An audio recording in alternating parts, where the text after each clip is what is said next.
ஆவியானவரை பற்றி நாங்கள் கற்றுக்க இங்கே எல்லாருமே நாங்கள் ஒன்று கூடியிருக்கோம். எங்களுக்கு ரொம்ப சந்தோஷம். இந்த நேரத்தில் கர்த்தாவே எல்லாருமே வேலை முடிச்சுட்டு கர்த்தாவே உங்களை பற்றி உங்களோட ஆவியானவரை பற்றி கர்த்தாவே தெரிந்து கொள்ளணும் அப்படின்னு வந்திருக்காங்க. கண்டிப்பாக எல்லாரையும் நீங்கள் ஆசீர்வதித்து எல்லாரையும் நீங்கள் கர்த்தாவே உங்கள் அறிகிற ஞானத்தை தந்து உங்கள் அறிகிற அறிவை தந்து எங்களை நீங்கள் வழி நடத்துவீங்க நாங்கள் விசுவாசிக்கிறோம். அதுக்காக உங்களுக்கு நன்றி. தொடர்ந்து எங்களை வழி நடத்துங்க, எங்களை பலப்படுத்துங்க. ஸோ நம்ம ஜென்ரலாக வேதத்தில் பார்க்கும்போது குமாரன், பிதா, குமாரன், பரிசுத்த ஆவியானவர், இவங்க 3 பேரை நம்மளால என்ன பண்ண முடியுது, வேதத்தில் பார்க்க முடியுது. ஸோ ஒரு கிறிஸ்டின் லைஃப்ல இவங்க 3 பேருமே ரொம்ப ரொம்ப ஒரு முக்கியமான பங்கு என்ன பண்றாங்க, வகிக்கிறாங்க. சரிங்களா? ஸோ ஒரு கிறிஸ்டின் லைஃப்ல நம்மளோட லைஃப்ல இந்த 3 பேருமே ரொம்ப ரொம்ப ஒரு முக்கியமான பங்கை வகிக்கக்கூடியவங்களா இருக்கிறாங்க. ஸோ நிறைய பேருக்கு பிதாவை பற்றி நிறைய ஞானம் இருக்கு, குமாரனை பற்றி நிறைய ஞானம் இருக்கு. ஆனா பரிசுத்த ஆவியானவர் இன்றைய வரைக்கும் பார்த்தா கிறிஸ்துவர்களுக்கு மத்தியில ஒரு ஒதுக்கப்பட்ட நபராகவே இருக்கார். சரிங்களா? ஸோ அவரை அதிகமா தெரிஞ்சிக்க முயற்சி எடுக்கிறதோ, அவரோட அதிகமா கம்யூனிகேட் பண்ண முயற்சி எடுக்கிறதோ, இல்லை அவரோட அதிகமா அவர் சொல்ற விஷயங்களை தியானிக்க முயற்சி எடுக்கிறதோ, இல்லை அவரை பற்றி தியானிக்க முயற்சி எடுக்கிறதோ கிறிஸ்துவர்களுக்குள்ள ரொம்ப குறைவானதா இருக்கு. ஸோ இது நார்த் மண்டலம் அப்படி இல்லை, உலக ரீதியாவே பார்த்தீங்கன்னா இந்த ஒரு தேவை இருக்கக்கூடியதா இருக்கு. ஸோ ஒரு புக்கை எழுதியிருப்பாங்க, ஃபர்காட்டன் காட் அப்படின்னு சொல்லிட்டு. சரிங்களா? அதுக்கு என்ன அர்த்தம்னா மறைக்கப்பட்ட ஒரு கடவுள் அப்படின்ட்டு யாரும் சொல்லுவாங்க, பரிசுத்த ஆவியானவரை பற்றி ஒரு புத்தகமே என்ன பண்ணியிருக்காங்க, எழுதியிருக்காங்க. ஸோ அந்த அளவுக்கு பரிசுத்த ஆவியானவரை பற்றி புரிந்து கொள்றதுக்கான தேவை இருக்கக்கூடியதா இருக்கு. ஸோ பரிசுத்த ஆவியானவர் நம்மளோட வாழ்க்கையில தொடக்கம் முதல் இறுதி வரை அவர் நம்மளோட பயணிப்பார். சரிங்களா? ஸோ தொடக்கம் முதல் இறுதி வரை நம்ம வாழ்க்கையில அவர் ஆக்டிவாகவும் இருக்காரு, நம்மளோட சேர்ந்து பயணிக்கிற ஒரு தெய்வமா இருக்கிறாரு. ஸோ அவர் நம்ம வாழ்க்கையில செய்யக்கூடிய காரியங்கள் ரொம்ப ரொம்ப ஒரு முக்கியமான காரியங்களா இருக்கு. ஸோ நீங்க வேதத்துல நிறைய பார்க்கும்போது அவர் நம்ம பாவத்தை குறித்து கண்டித்து உணர்த்துவார் பைபிள் போட்டு. சரிங்களா? ஸோ அப்போ அவரோட கனெக்ட் ஆக முடியல அப்படின்னா நம்ம வாழ்க்கை எதை நோக்கி பயணிக்கும் அப்படின்றத நம்ம யோசிச்சு பார்க்கணும். ஸோ அவர் நம்ம பாவத்தை குறித்து கண்டித்து உணர்த்துவார். அது மட்டும் இல்லாம நம்ம நமக்காக என்ன பண்ணுவாரா, மத்தியஸ்தரா இருந்து பிதாவின் இடத்துல பேசுவாரு அப்படின்ற ஒரு விஷயத்த நம்ம பார்க்கிறோம். ஸோ நமக்காக பேசக்கூடிய ஒரு நபரா அவர் இருக்கார். தென் அதுக்கப்புறம் பார்க்கும்போது பிதாவோட ஊழியத்தை நிறைவேற்ற நம்மளை தகுதிப்படுத்துறதே அவர் தான். சரிங்களா? ஸோ நம்ம பிதாவோட சித்தத்தை செய்யணும், அவரோட ஊழியத்தை செய்யணும், அவருக்கேற்ற வாழ்க்கையை நம்ம வாழணும் அப்படின்னா அதுக்கு பரிசுத்த ஆவியானவர் நம்ம வாழ்க்கையில நம்மளை தகுதிப்படுத்தணும். அதுக்கேற்ற காரியங்களை அவர் நமக்கு தரணும், அதற்கேற்ற காரியங்களை அவர் நமக்குள்ள நடப்பிக்கணும். ஸோ இந்த மாதிரியான விஷயங்கள் எல்லாம் இருக்கு. ஸோ நம்மளோட ரட்சிப்புக்கு அவரும் ஒரு முக்கியமான ஒரு பங்கை வகிக்கக்கூடியவராக இருக்கிறாரு. இந்த கிறிஸ்துவ வாழ்க்கைக்கு அவரும் ஒரு முக்கியமான ஒரு பங்கை வகிக்கக்கூடியவராக இருக்காரு அப்படின்றத நம்ம புரிஞ்சுக்கணும். ஸோ நம்ம எந்த அளவுக்கு ஹோலி ஸ்பிரிட்டை பற்றி நம்ம புரிஞ்சுக்க ஆரம்பிக்கிறோமோ அந்த அளவுக்கு அவரால் நம்ம வழி நடத்தப்படுவோம். சரிங்களா? ஸோ எந்த அளவுக்கு அவரால் நம்ம வழி நடத்தப்படுறோமோ அந்த அளவுக்கு நம்ம வாழ்க்கை இயேசுவை போல மாறக்கூடியதா இருக்கும் அப்படின்றத நம்ம புரிஞ்சுக்கணும். நம்ம லைஃப்ல ஒரு ஸ்பிரிச்சுவல் மெச்சூரிட்டி வரணும், ஆத்மீகமா நான் வளரணும் அப்படின்னா அதுக்கு கண்டிப்பா என்னோட வாழ்க்கையில என்ன தேவை, பரிசுத்த ஆவியானவரோட வழிநடத்தல் தேவை. ஸோ என்னோட விசுவாசத்துல நான் ஆழமா வளரணும், என்னோட விசுவாசத்துல நான் உறுதியா இருக்கணும் அப்படின்னா என்னோட வாழ்க்கையில நான் பரிசுத்த ஆவியானவரை அனுமதிக்கிறது ரொம்ப ஒரு முக்கியமானதா இருக்கு. ஸோ எனக்கும் பிதாவுக்கும் எனக்கும் குமாரனுக்கும் உள்ள உறவை நான் மேம்படுத்தணும் அப்படின்னா அதற்கும் பரிசுத்த ஆவியானவரோட பங்கு நம்ம வாழ்க்கையில ரொம்ப ரொம்ப ஒரு முக்கியமானதா இருக்கு. ஸோ மொத்தத்துல நம்ம வாழ்க்கை ஆத்மீகமா தேவ பிரகாரமா ஒரு அர்த்தமுள்ளதா இருக்கணும் அப்படின்னா அதுக்கு பரிசுத்த ஆவியானவரோட புரிதலும் அவரோட துணையும் நம்ம வாழ்க்கையில ரொம்ப ரொம்ப ஒரு முக்கியமானதா இருக்கு அப்படின்றத நம்ம புரிஞ்சுக்கணும். ஸோ இந்த லெசன்ல நம்ம யாரு ஸ்பிரிட், ஓகேங்களா? ஸோ ஹோலி ஸ்பிரிட் யாரு அப்படின்றத நம்ம முதலாவது பார்க்கலாம்.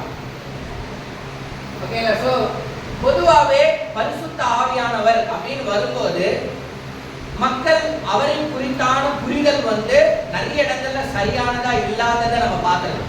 சரிங்களா? மக்கள் வந்து ஒண்ணு அவரை சரியா புரிஞ்சுக்க மாட்டாங்க, இல்ல அவரோட வேலைகளை சரியா புரிஞ்சுக்காம இருக்கிறத நம்மளால பார்த்துக்க முடியுது.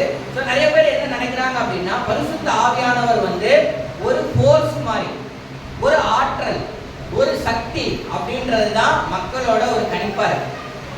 சரிங்களா? ஸோ நிறைய டைம் என்ன யோசிக்கிறாங்க, பரிசுத்த ஆவியானவர்ன்றவர் வந்து ஒரு ஆற்றல், ஒரு சக்தி, ஒரு ஃபோர்ஸ், அந்த மாதிரி தான் என்ன பண்றாங்க, அவரை யோசிக்கிறாங்க. சில பேர் அவர் எப்படி யோசிக்கிறாங்க அப்படின்னா, அவர் வந்து ஒரு ஒரு ஒரு ஒரு ஒரு பர்சன், ஒரு அவர் எப்படின்னா ஒரு இம்பர்சனல் பீயிங் அப்படின்னு சொல்லுவாங்க. அதாவது இம்பர்சனல் பீயிங் தமிழ்ல என்ன? ஓகே, வேற இம்பர்சனல் பீயிங் அப்படின்னா ஓகே, அவர் வந்து ஒரு ஆற்றலா இருந்து ஒரு நபரா இல்லாம ஒரு ஆற்றலா இருந்து மத்தியில வந்து செயல்படக்கூடிய ஒரு நபர். அப்படி என்ன பண்ணுவாங்க, மக்கள் வந்து யோசிப்பாங்க. அப்படி இல்லைன்னா பெரும்பான்மையான கிறிஸ்துவர்கள் வந்து அவரை பத்தி பெருசா யோசிக்க மாட்டாங்க. சரிங்களா? சோ அவரை பத்தி ஒண்ணு யோசிக்காத மக்கள் நிறைய பேர் இருக்கிறத பார்க்கலாம், இல்ல அவரை பத்தி ரொம்ப தவறா யோசிக்கக்கூடிய மக்கள் நிறைய பேர் இருக்கிறத நம்மளால பார்க்க முடியும். சோ நம்ம புரிஞ்சிக்க வேண்டியது என்ன, பைபிள் பரிசுத்த ஆவியானவரை பற்றி என்ன சொல்லுது அப்படின்னா, அவர் ஒரு தேவன். சரிங்களா? சோ பரிசுத்த ஆவியானவர் வந்து யாரு? தேவன். அவர் சிந்திக்கக்கூடியவரா இருக்கிறாரு, அவர் சித்தம் கொண்டவரா இருக்கிறாரு, அவருக்கு உணர்ச்சிகள் இருக்கு, அவர் செய்யக்கூடிய கதாபாத்திர வேலைகள்ல அவர் இன்னமும் செயல்பட்டு கொண்டு இருக்கிறாரு அப்படின்றத நம்ம என்டையர் பைபிள்ல என்ன பண்ண முடியுது, நம்மளால பார்க்க முடியுது. ஈவன் பைபிள் ரொம்ப தெளிவா சொல்ற விஷயம் என்னன்னா, அவர் ஒரு நபர். எப்படி இயேசு ஒரு நபரோ, எப்படி பிதா ஒரு நபரோ, அதே போல பரிசுத்த ஆவியானவர்ன்றது ஒரு ஆற்றல் கிடையாது, அவர் ஒரு நபர். சரிங்களா? அதை நம்ம தெளிவா புரிஞ்சுக்கணும். சரிங்களா? சோ கண்டிப்பா வந்து அவரை நம்ம புரிஞ்சிக்கும் போது, அவரோட உள்ள உறவுல நம்ம வளரும் போது, அவரை நம்மளால என்ன பண்ண முடியும், நம்ம வாழ்க்கையில நிறைய நேரங்கள்ல அவரோட வழி நடத்தல நம்மளால ரெகக்னைஸ் பண்ண முடியும். அவர் ஒரு நபர்ன்றதுனால அவரோட நம்மளோட உறவை நம்ம வளர்க்க முடியும். சரிங்களா? நம்ம ரிலேஷன்ஷிப் என்ன பண்ண முடியும், ஹோலி ஸ்பிரிட்டோட நம்மளால பில்ட் பண்ண முடியும். அவரோட நம்மளால நம்ம அவரோட நேரம் செலவழிக்க முடியும். சரிங்களா? நம்ம பேசுறதுக்கு அவர் என்ன பண்ணுவாரு, செவி கொடுப்பார். அவர் சொல்ற ரிப்ளைக்கு நம்மளால என்ன பண்ண முடியும், அந்த உணர்வுகளை நம்மளால புரிஞ்சிக்க முடியும். நம்ம அவரோட ஒரு தொடர்புல இருக்கக்கூடிய ஒரு நபரா இருக்கலாம். ஸோ யோசிச்சு பாருங்க, நம்ம வாழ்க்கையில ஒரு கிறிஸ்துவர்களா நம்ம வாழ்ற இந்த சூழ்நிலைகள்ல எனக்கும் பரிசுத்த ஆவியானவருக்கும் உள்ள உறவு எப்படி இருக்கு? சரிங்களா? என்னை பொறுத்த வரைக்கும் அவர் யார், என்னோட புரிதலை பொறுத்த வரைக்கும் யார், அவர் வந்து எனக்கு ஒரு நெருங்கிய நண்பரா, நல்லா தெரிஞ்ச ஒரு நபரா என் வாழ்க்கையில இருக்கிறாரா? எப்படி பிதாவும் குமாரரும் இருக்கிறாங்களோ அது போல, அதே அப்படி இல்லைன்னா அவருக்கு ஏதோ ஒரு பைபிள்ல சொல்லப்பட்ட ஒரு விஷயம், இல்ல பைபிள்ல வந்து அவர் ஒரு தூரமா நான் பார்க்கக்கூடிய ஒரு விஷயம் அப்படின்ற மாதிரி அவர் நம்ம வாழ்க்கையில இருக்கிறாரா அப்படின்ற ஒரு கேள்வியை நம்ம கேட்கணும். ஸோ ஏன்னா அவர் நம்ம வாழ்க்கையில ஒரு மிகப்பெரிய விஷயங்களை செய்யக்கூடிய ஒரு நபரா இருக்கிறார். சரிங்களா? ஸோ பரிசுத்த ஆவியானவரை நம்ம புரிஞ்சுக்கிட்டா கண்டிப்பா இயேசு சொல்லக்கூடிய அந்த சமாதானத்துக்குள்ள நம்மளால பயணிக்க முடியும். சரிங்களா? ஸோ நம்ம அவர் சொல்லக்கூடிய சமாதானத்துக்குள்ள நம்ம பயணிக்கணும், அவரோட ராஜ்யத்தை கேட்ட வல்லமைகளை நம்ம உணரணும், அந்த பவரை நம்ம வாழ்க்கையில உணரணும் அப்படின்னா கண்டிப்பா ஹோலி ஸ்பிரிட் பற்றியான ஒரு அண்டர்ஸ்டாண்டிங் நம்ம லைஃப்ல இருக்கிறது ரொம்ப ரொம்ப முக்கியம். சரிங்களா? ஸோ ஃபர்ஸ்ட் விஷயம் நான் என்ன சொல்லணும்னு நினைக்கிறேன் அப்படின்னா, ஹோலி ஸ்பிரிட் வந்து ஒரு காட். சரிங்களா? ஆக்ட்ஸ் 5ல 3 to 4 வரைக்கும் படிக்கலாம். இதுலயே இருக்கு, நீங்க இதே கூட படிக்கலாம், எளிமையில சத்தமா படிக்கலாம். அப்போஸ்தலர் 5ல 3ல இருந்து 4. அனானியா பேதுரு அவனை நோக்கி, அனானியாவே, நிலத்தின் கிரயத்தில் ஒரு பங்கை வகித்து வைத்து பரிசுத்த ஆவியினிடத்தில் பொய் சொல்லும்படி சாத்தான் உன் இருதயத்தை நிரப்பினது என்ன? அதை விற்கும் முன்னே அது உன்னுடையதா இருக்கவில்லையோ? அதை விற்ற பின்னும் அதன் கிரயம் உன் மதத்தில் இருக்கவில்லையோ? நீ உன் இருதயத்திலே இப்படிப்பட்ட எண்ணம் கொண்டது என்ன? நீ மனுஷனிடத்தில் அல்ல தேவனிடத்தில் பொய் சொன்னாய் என்றார். ஆமென். சோ இந்த இடத்துல நம்ம பார்க்கும்போது பேதுரு பேசுறத நம்மளால பார்க்க முடியும். பேதுரு யார்கிட்ட பேசிட்டு இருக்காரு? அனனியா அப்படின்ற ஒரு டிசைபிள் கிட்ட, ஒரு சர்ச் டிசைபிள் கிட்ட என்ன பண்றாரு? பேசிட்டு இருக்கிறத நம்மளால பார்க்க முடியுது. சோ பேதுரு யாரு நம்ம எல்லாருக்குமே தெரியும் இல்லையா? அவர் இயேசுவோட 12 அப்போஸ்தலர்கள்ல ஒருத்தர். சோ அவர் என்ன பண்ணாரு? பெந்தகோஸ்து அன்னைக்கு பிரீச் பண்ணாரு. அன்னைக்கு ஏறக்குறைய 3000 பேர்கள் என்ன பண்ணாங்க? சேர்க்கப்பட்டாங்க. சோ அந்த மக்கள் எப்படிப்பட்ட ஒரு வாழ்க்கையை வாழ்ந்தாங்க நம்ம அப்போஸ்தலர் 2ல என்ன பண்ண முடியுது? பார்க்க முடியுது. சோ அவங்க ஆவியானவரால நிரம்பி தேவனோட வசனங்களால ஒன்றிணைக்கப்பட்ட மக்களா அவங்க வாழ்ந்தாங்க. சோ ஒருவருக்கு ஒருவர் அவங்க அக்கறையும் அன்பையும் காண்பிக்கக்கூடிய ஒரு மக்களா இருந்தாங்க. சோ அவங்களோட அக்கறையும் அன்பையும் அவங்க எப்படி வெளிப்படுத்தினாங்க அப்படின்னா, சோ வேதத்துல பார்க்கும்போது ஒருத்தரோட ஒருத்தர் தேவையை அவங்க பூர்த்தி செய்யணும்னு நினைச்சாங்க. சரிங்களா? அந்த இடத்துல நிறைய தேவையுள்ள மக்கள் இருக்கும்போது அவங்க தேவையை அவங்க பூர்த்தி செய்யணும்னு நினைச்சாங்க. அதற்கு அவங்க தேர்ந்தெடுத்த ஒரு வழிதான் ஃபண்ட்ரைஸ் பண்றது. சரிங்களா? சர்ச்சை என்ன பண்றாங்க? அவங்க ஃபண்ட்ரைஸ் பண்றாங்க, மணி திரட்டல், பணம் திரட்டுறாங்க. எதுக்காக அப்படின்னா அங்க இருக்கிற மக்களோட தேவை, அங்க இருக்கிற கிறிஸ்தவர்களோட தேவையை அவங்க சந்திக்கிறதுக்காக. சோ அதுல ஒரு விதமா அவங்க என்ன பண்றாங்க? பணம் திரட்டுறதுக்கு ஒரு விதமா அவங்க என்ன பண்றாங்கன்னா, அவங்க கிட்ட இருக்கிற ப்ராப்பர்ட்டிஸை விற்கிறாங்க. சரிங்களா? அவங்க கிட்ட இருக்கிற வீடு, நிலம், அவங்க கிட்ட இருக்கிற சொத்துக்களை என்ன பண்றாங்க? வித்து அங்க அப்போஸ்தலர்கள் கிட்ட கொடுக்குறாங்க.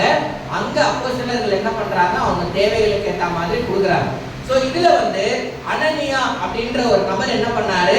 தானும் விட்டு தரணும் அப்படின்ற ஒரு முடிவுக்கு அவர் வந்தார். சரிங்களா? நானும் என்ன பண்ணணும்? சப்போர்ட் பண்ணணும் அப்படின்ற ஒரு முடிவுக்கு வந்தாரு.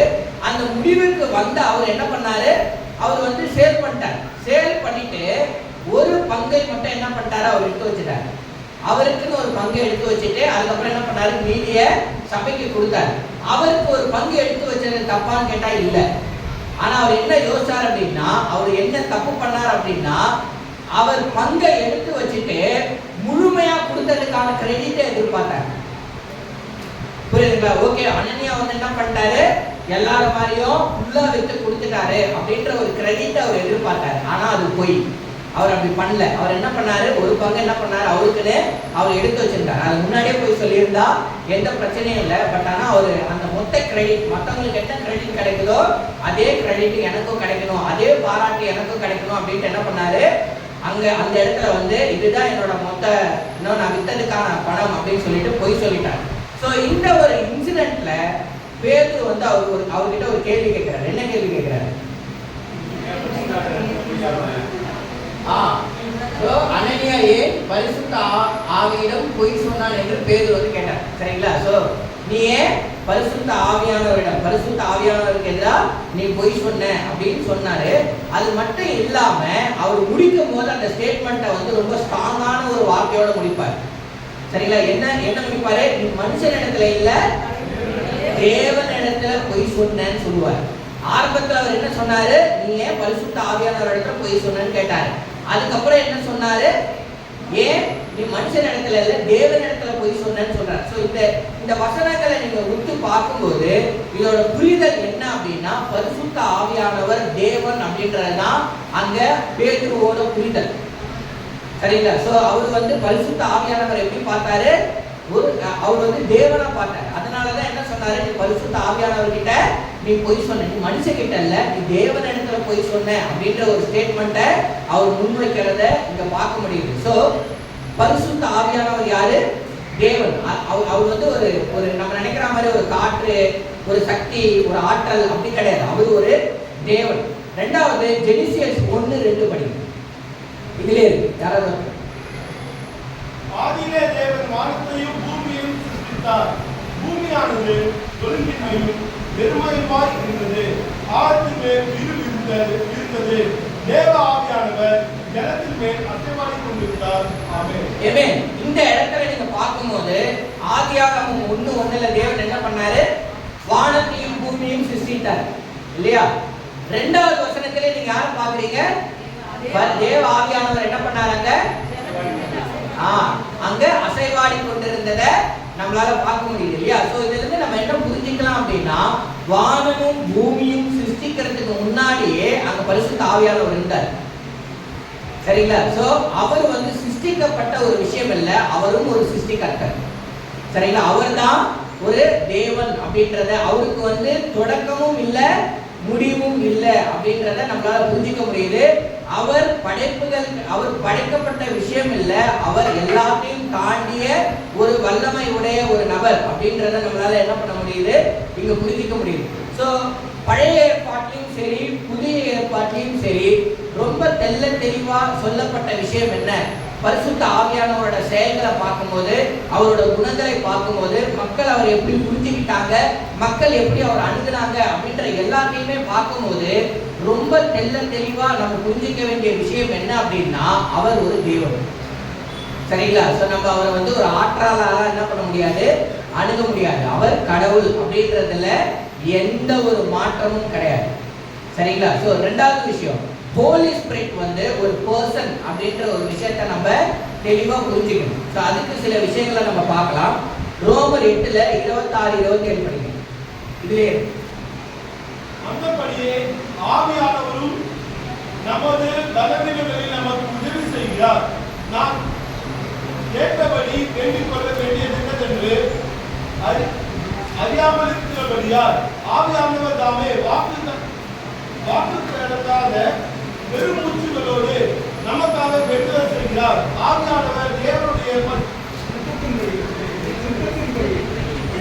சித்தத்தின்படியே பரிசுத்த வாக்குக்காக வேண்டுதல் செய்கிறபடியால் இருதயங்களை ஆராய்ந்து பார்க்கிறவர் ஆவியின் சிந்தை இன்னதென்று அறிவார். ஆமென். ஆமென். சோ இந்த வசனம் ரொம்ப ரொம்ப தெளிவா சொல்ற ஒரு விஷயம் என்னன்னா, holy spirit as a mind.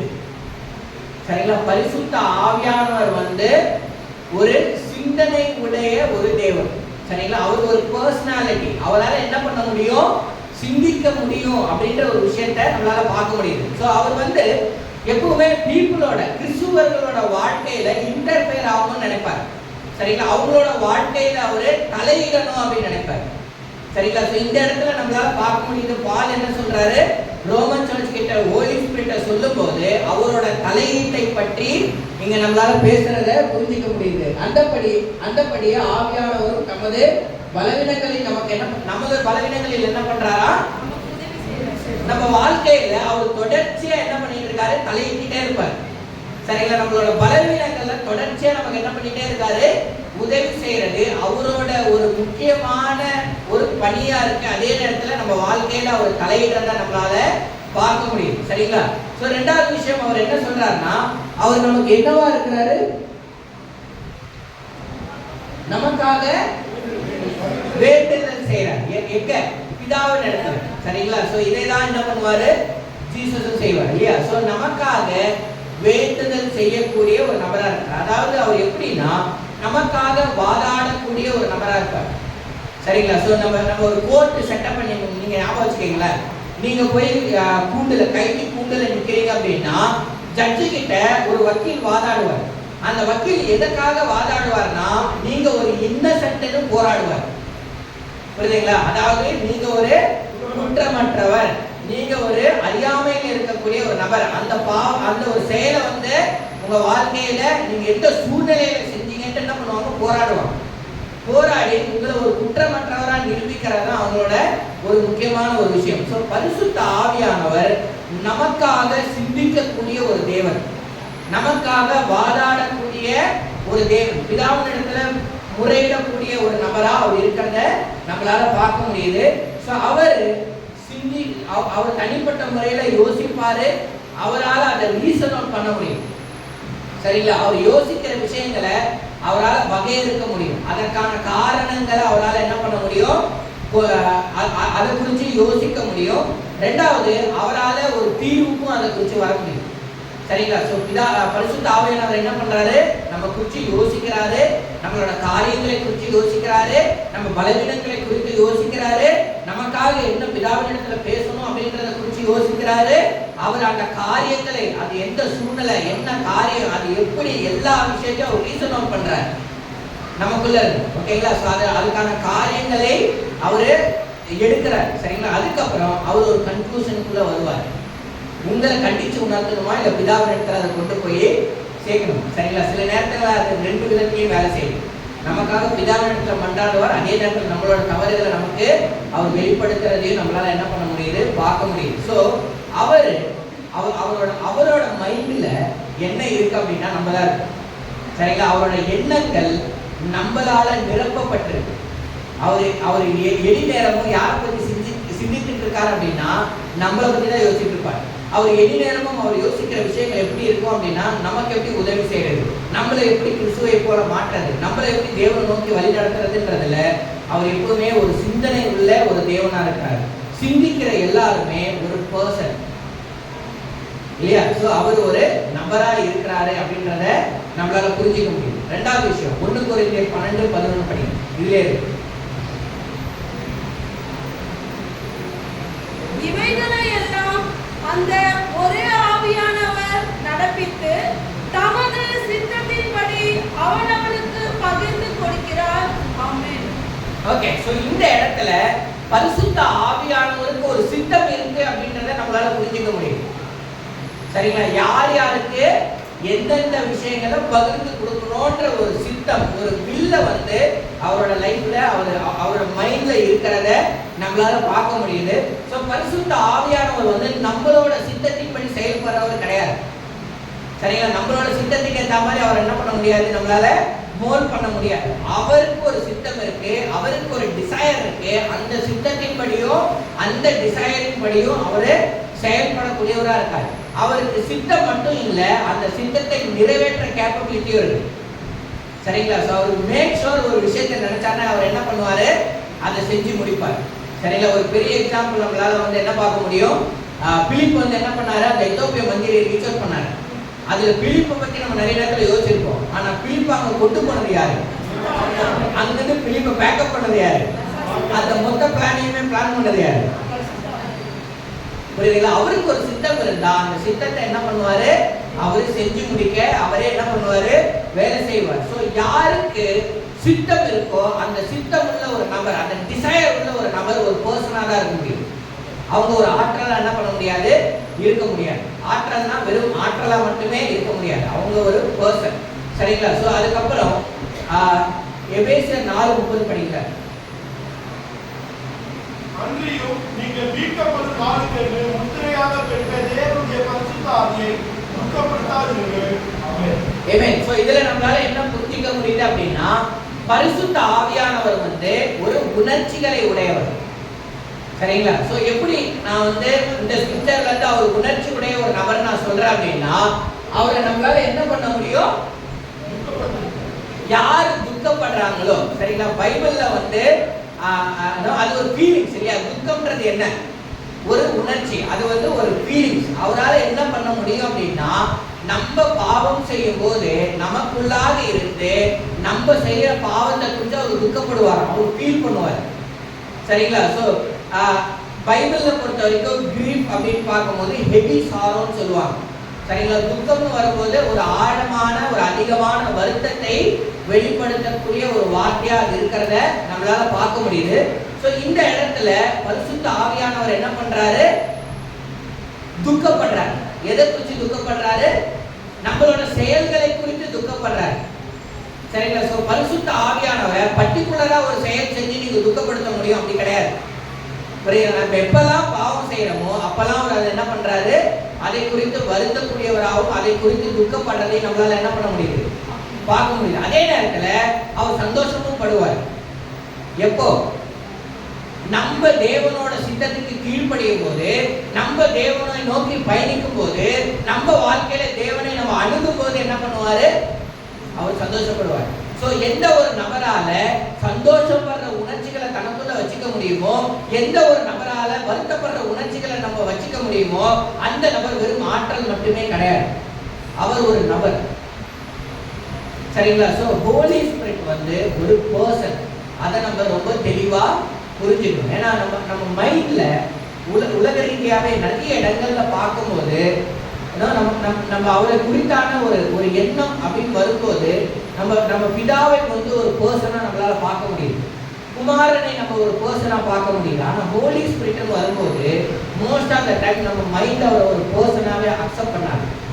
அவரை ஒரு ஆற்றலாக தான் நிறைய நேரங்கள்ல பார்க்குது. ஸோ அவர் வந்து ஒரு சக்தி மாதிரி ஏதோ அந்த சில சில கார்ட்டூன்லாம் நீங்க பார்த்தீங்க அப்படின்னா கையில் நின்ன என்ன ஆகும், இங்கிருந்து ஒரு ஒளி போகும். அந்த ஒளி ஒரு பர்சனான்னு கேட்டால் கிடையாது, அது வெறும் ஆற்றல். அந்த ஒளி மாதிரி தான் நிறைய பேர் பரிசுத்த ஆவியானவரை பார்க்குறாங்க. ஆனால் அவர் அந்த மாதிரியான ஆற்றல் அவர் கிடையாது. அவர் ஒரு பர்சன். அதை நம்ம ரொம்ப தெளிவாக இருக்கணும். அவர் ஒரு நபர்ன்றதை நம்ம உணரும் போது, அவர் தேவன் அப்படின்றத உணரும் போது தான், அது நம்ம இருதயத்தில் ஆழமா இருக்கும்போது தான் அவரோட உள்ள தொடர்புல நம்ம ஆழமா இருக்கும். சரிங்களா? ஸோ ஒரு கிறிஸ்துவர்கள் பரிசுத்த ஆவியானவரை நெகிலேட் பண்றது, அவரை அவாய்ட் பண்றது ஒரு மிகப்பெரிய பாவம். இருக்கிறதுலயே என்னை பொறுத்த வரைக்கும், நான் கேள்விப்பட்டது வரைக்கும் இருக்கிறதுலே பெரிய பாவம் எதுன்னா தேவனை புறக்கணிப்பது. அதை விட ஒரு மிகப்பெரிய பாவம் நம்ம எந்த பாவமும் செஞ்சிட முடியாது. நீங்க பரிசுத்த ஆவியானவருக்கு விரோதமா ஒரு மிகப்பெரிய பாவம் செய்ய முடியும் அப்படின்னா அது அவரை புறக்கணிக்கிறது மட்டும்தான், இல்லையா? நம்ம என்ன பாவம் செஞ்சாலும் அவர் வருத்தப்படுவார். ஆனா அவரையே புறக்கணிச்சா நமக்கு எப்படி இருக்கும்? புரியுதுங்களா? ஸோ நிறைய நேரங்கள்ல நம்ம அவரை உணராத போது, நிறைய நேரங்கள்ல அவரை தேடாத போது, நிறைய நேரங்கள்ல அவரோட வார்த்தைகளுக்கு நம்ம செவி கொடுக்காத போது, நிறைய நேரங்கள்ல அவரோட டைரக்ஷனை நோக்கி நம்ம பயணிக்காத போது, அவரோட கனெக்ட் ஆகாத போது அவர் என்ன ஃபீல் பண்ணுவாரு? அவரை நம்ம நெகிலேட் பண்ணுவோம், புறக்கணிக்கிறோம்னு உணர்வார். சரிங்களா? ஸோ அது ஒரு மிகப்பெரிய தவறான ஒரு விஷயம். ஸோ இன்னில இருந்து நம்ம என்ன செய்ய போறோம் அப்படின்னா, இது உங்களுக்கு நீங்க முன்னாடியே செஞ்சுட்டு இருக்கலாம். ஒருவேளை நீங்க செய்யல அப்படின்னா, நீங்க நம்ம இன்னில இருந்து செய்ய வேண்டிய விஷயம் என்ன அப்படின்னா, பரிசுத்த ஆவியானவரை நம்ம பிதா குமாரனுக்கு ஈக்குவலா பார்க்க ஆரம்பிக்கணும். சரிங்களா? ரெண்டாவது, அவரை ஒரு பர்சனா, பிதாவை போல குமாரனை போல பரிசுத்த ஆவியானவரும் ஒரு நபர்ன்றதை உணர்ந்து அவரோட உள்ள உறவுல நம்ம வளர ஆரம்பிக்கணும். அதற்கான முயற்சிகளை நம்ம எடுக்க ஆரம்பிக்கணும். சரிங்களா? அவரோட ரிலேட் ஆக நம்ம ட்ரை பண்ணக்கூடிய ஒரு பீப்புளா இருக்கும். சரிங்களா? ஸோ இன்னைக்கு சிம்பிளா ஒரு இன்ட்ரோடக்ஷன் லெசன் மாதிரி, சரிங்களா, அவரோட நேச்சரை பற்றி நம்ம பார்க்கும்போது, பரிசுத்த ஆவியானவர் வந்து ஒரு டிவைன் நேச்சரை உடையவர். அதாவது அவர் ஒரு தேவன், அவர் முழுமையான கடவுள். சரிங்களா? ஸோ பிதாவை போல குமாரனை போல அவரு ஒரு முழுமையான தேவன். பிதாவுக்குள்ள என்ன வல்லமை இருக்கோ, குமாரனுக்குள்ள என்ன வல்லமை இருக்கோ, பிதாவுக்குள்ள என்ன தன்மை இருக்கோ, குமாரனுக்குள்ள என்ன தன்மை இருக்கோ, அந்த தன்மை யாருக்கிட்டே இருக்கு? பரிசுத்த ஆவியானவர்கிட்டயும் இருக்குன்றத நம்ம உணரணும். ரெண்டாவது விஷயம், அவர் வந்து ஒரு ஃபோர்ஸ் கிடையாது, அவர் வந்து ஒரு பர்சன். சரிங்களா? அதுல நம்ம ரொம்ப தெளிவா இருக்க வேண்டியது ரொம்ப முக்கியம். நிறைய டைம் நம்ம பாடல்கள் கூட பார்த்துருப்போம், பரிசுத்த ஆவியானவரே வந்து இறங்குங்கன்னு வாங்க. ஏன்னா அவங்க வந்து அவர் ஒரு ஆற்றலாக தான் பார்க்குறாங்க. அப்போ நம்மளுக்குள்ள ஜீசஸ் இருக்க வேண்டியது முக்கியம் இல்லையா? ஏன் ஜீசஸ் வந்து இறங்குன்னு நம்ம சொல்றது இல்லை? ஏன்னா ஜீசஸை நம்ம ஒரு ஆற்றலாக பார்க்கல, அவர் ஒரு நபராக பார்க்கணும். என் கூட இருக்க ஜீசஸ்ன்னு சொல்லுவோம். ஆனால் பரிசுத்த ஆவியானவர் வரும்போது மட்டும் அந்த அண்டர்ஸ்டாண்டிங் நம்ம வாழ்க்கையில் இருக்கிறத நம்மளால புரிஞ்சிக்க முடியும். சில வசனங்கள் சொல்லும், இன்னும் ஜீசஸ் நமக்குள்ள இருக்கிறார் இல்லையா? பட் நம்ம அவரை பார்க்கும்போது ஒரு நபரா பார்க்க வேண்டியது ரொம்ப முக்கியம். அவர் யோசிப்பாரு, அவருக்கு சித்தம் இருக்கு, அவருக்கு எமோஷன்ஸ் இருக்கு, அதை நம்ம புரிஞ்சிக்க வேண்டியது ரொம்ப முக்கியம். ஸோ மூணாவது வந்து அவர் கம்ப்ளீட்லி ஹோலி. அதனாலதான் அவர் ஹோலி ஸ்பிரிட் நம்ம சொல்றோம். சரிங்களா? அவர் கம்ப்ளீட்டா ஒரு ஓம்னி பொட்டன், அதாவது எல்லா சர்வ வல்லமையும் உடையவர். அவருக்கு எல்லாமே தெரியும், அவர் எல்லா இடத்துலையும் இருப்பார். சரிங்களா? ஸோ நம்ம வாழ்க்கையில ஒரு கிறிஸ்துவர்களா அவரை உணர வேண்டியது நம்ம வாழ்க்கையில மிகப்பெரிய முக்கியம். நம்ம பிதாவை உணரணும், அது ரொம்ப சந்தோஷம், மிகப்பெரிய அற்புதமான விஷயம். குமாரனோட கனெக்ட் ஆகிறோம், அது ரொம்ப சந்தோஷம், மிக அற்புதமான ஒரு விஷயம். அதே நேரத்துல நமக்காக பிதா அனுப்புன, சரிங்களா, அவர் வந்து குமாரனை மட்டும் அனுப்பல, அவர் பரிசுத்த ஆவியானவரும் நம்மளோட வச்சிருக்காரு. சரிங்களா? அவரோடையும் நம்ம கனெக்ட் ஆக வேண்டியது ஒரு கிறிஸ்துவர்களா இருக்க வேண்டிய நமக்கு ஒரு மிகப்பெரிய ரெஸ்பான்சிபிலிட்டியா இருக்கு. சரிங்களா? ஸோ இன்னைக்கு நம்ம புரிஞ்சிக்க வேண்டியது என்ன? அவரோட நேச்சர், அவர் வந்து ஒரு தேவன், அவர் ஒரு பர்சன். சரிங்களா? அவரோட கனெக்ட் ஆக வேண்டியது நம்மளோட ஒரு முக்கியமான ரெஸ்பான்சிபிலிட்டி. சரிங்களா? ஸோ இதுக்கு அடுத்த விஷயத்த நெக்ஸ்ட் வீக் நம்ம பார்க்கலாம்.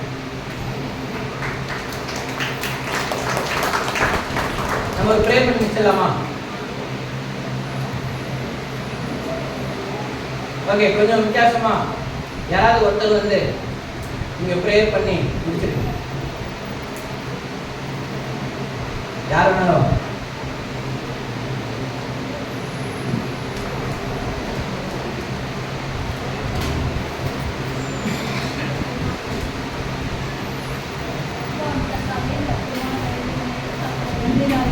இந்த நாளில் கூட சுவாமி நீர் எங்களோடு இருந்து உங்களுடைய வார்த்தை ஆண்டதை எங்களை கற்றுக் கொடுத்து கிருபைக்காக கூட நன்றி செலுத்துகிறேன். தகப்பனே, எவ்வளோ பெரிய அற்புதமான விஷயங்கள், அதிசயமான விஷயங்கள் ஆண்டவரே நீங்கள் ஆண்டவரே எங்கள் கடந்த எங்களோட வாழ்க்கையில் செஞ்சு கொண்டே இருக்கீங்க சுவாமி. அது முக்கியமாக ஹோலி ஸ்பிரிட் மூலியமாக ஆண்டவரே எங்களுடைய வாழ்க்கையில் நடக்கிற எல்லா சம்பவங்களையும் எல்லா விஷயங்களையும் எங்களை வழிநடத்துகிற விதத்தையும் எங்களை பலப்படுத்துகிற விதத்தையும் நாங்கள் துக்கத்தில் இருக்கும்போது எங்களுக்காக மன்றாடக்கூடிய தேவனா நீங்கள் இருக்கீங்க ராஜாவே. நிறைய நேரத்தில் ஆண்டரே நாங்கள் ஆண்டரை ஞானஸ்தானம் பெறும்போது எங்களுக்கு நீங்கள் ஆண்டரே ஆண்டவர் நண்பராகவும் ஆண்டரை எங்களை வழிநடத்துறதுக்கு ஆண்டரை ஹோலி ஸ்பிரிட் என்ற அந்த ஒரு அற்புதமான கிஃப்ட் எங்களுக்கு வந்து ஆசீர்வதிச்சிருக்கீங்க தகப்பனே. இன்னைக்கு ஆண்டரே நாங்கள் கற்றுக்கொண்ட இந்த விஷயங்கள் ஆண்டரே எங்களோட வாழ்க்கையில் தினந்தோறும் நீங்கள் எங்களோட இருக்கீங்க, எங்களோட செயலாற்றலோடு எங்களை வழிநடத்துகிற தேவனா நீங்கள் இருக்கீங்கிற விஷயத்தை நாங்கள் அதை அறிந்து கொண்டு தினந்தோறும் உங்களோட பயணிக்கிற பயணத்தோடு நாங்கள் எங்களோட கிறிஸ்துவ வாழ்க்கையை ஆண்டரை வாழ்றதுக்கும் நீர் எங்களோடு இந்த வழிநடத்துமே தகப்பனே.